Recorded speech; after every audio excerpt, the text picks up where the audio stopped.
بسم اللہ الرحمن الرحیم۔ السلام علیکم۔ آج سے 1000 سال قبل کی بات ہے کہ ملک بابل میں ایک بادشاہ کی حکومت تھی جس کا نام نمرود تھا۔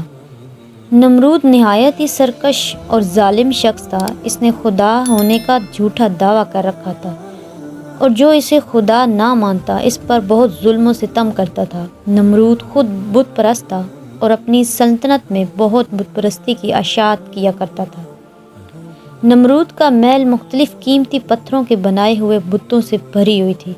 اللہ نے نمرود اور بابل کے لوگوں کی طرف حضرت ابراہیم علیہ السلام کو معبود فرمایا۔ آپ نے نمرود کو اللہ کی عبادت کی طرف بلایا، مگر نمرود کی جہالت، گمراہی اور بادشاہ کے غرور نے اسے اللہ کے انکار پر کھڑا کر دیا۔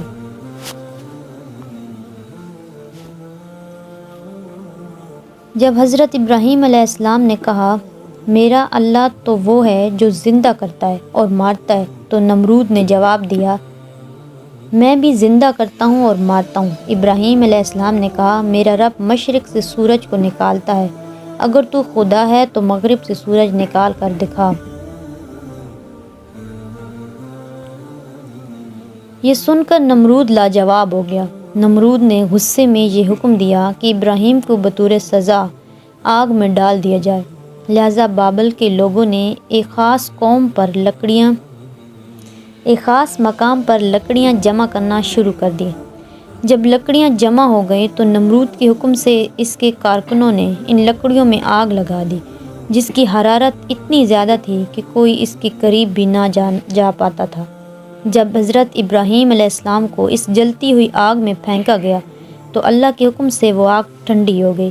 جب نمرود کو یقین ہو گیا کہ آگ ابراہیم علیہ السلام کا کچھ بھی نہیں بگاڑ سکی تو اس نے آپ کو آزاد کر دیا، مگر نمرود اور اہل بابل نے اسے معجزے کے بعد بھی اللہ اور اس کے سچے پیغمبر پر ایمان نہ لایا۔ اس کے برخلاف نمرود نے بابل میں ایک عظیم مینار بنوانے کا حکم دیا جس کے ذریعے وہ ابراہیم کے خدا سے مقابلہ کر سکیں۔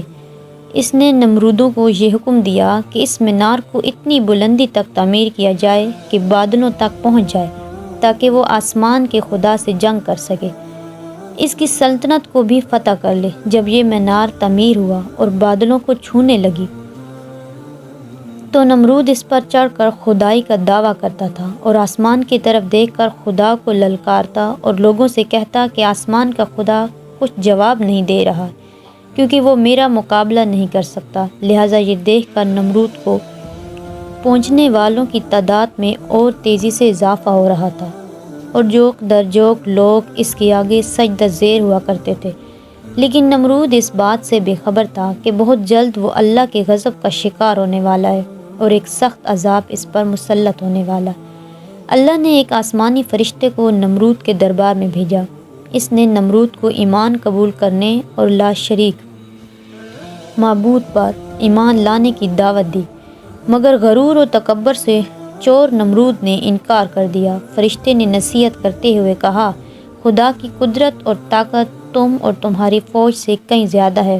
اگر وہ چاہے تو تجھے اپنی سب سے کمزوری مخلوق کے ذریعے ہلاک کر سکتا ہے۔ لہٰذا نمرود نے خدا سے مقابلہ کرنے کا تقاضا کیا۔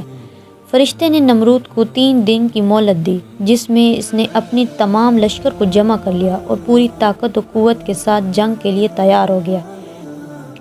تیسرے دن کی صبح اللہ نے مچھروں کو ایک بڑا لشکر بھیجا جو تعداد میں اتنے زیادہ تھے کہ سورج کی روشنی نظر نہیں آتی۔ یہ مچھر پورے بابل شہر میں پھیل گئے اور نمرود کے لشکر پر حملہ کر دیا۔ مچھروں نے لشکر کے سپاہیوں کو خون چوس لیے اور خون اور گوشت چاٹ گئے۔ ان لوگوں کی صرف ہڈیاں باقی رہ گئیں۔ ایک مچھر نمرود کی ناک میں داخل ہو گیا اور ناک کے راستے دماغ میں گھس گیا اور مغز کھانے لگا۔ درد کی شدت سے نمرود پاگل ہونے لگا۔ اس نے اپنی تکلیف ختم کرنے کے لیے اپنے سپاہی کو سر پر ڈنڈا اور تھپڑ مارنے کو کہا۔ جب یہ لوگ نمرود کے سر پر ڈنڈا مارتے تو مچھر کاٹنا چھوڑ دیتا اور جب ڈنڈا نہ پڑتا تو مچھر کاٹنا شروع کر دیتا۔